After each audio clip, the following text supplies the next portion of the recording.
Bir vaqtlar butun dunyo azon teshigi tufayli xavotirga tushgandi. Bugun esa azon qatlami tiklana boshladi.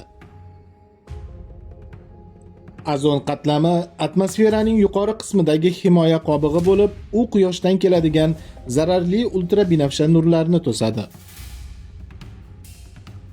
1980-yillarda olimlar Antarktida ustida katta azon teshigini aniqlashdi.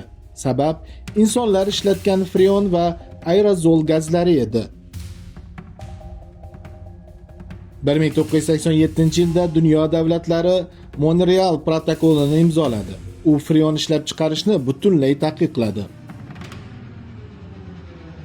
Bir necha 10 yillikdan so'ng sun'iy yo'ldoshlar azon qatlami asta-sekin tiklanayotganini qayd etdi.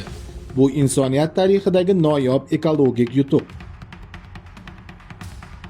Mutaxassislar fikricha, agar hozirgi siyosat davom etsa, azon qatlami 2050-yillarga borib to'liq tiklanadi. Azonning tiklanishi quyosh nurlarining muvozanatini saqlaydi va global isishni sekinlashtirishga ham yordam beradi. Bu voqea insoniyatga katta saboq berdi.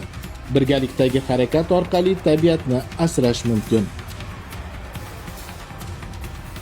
Azon teshigining tiklanishi bu tabiat va inson hamkorligining eng yorqin namunasi.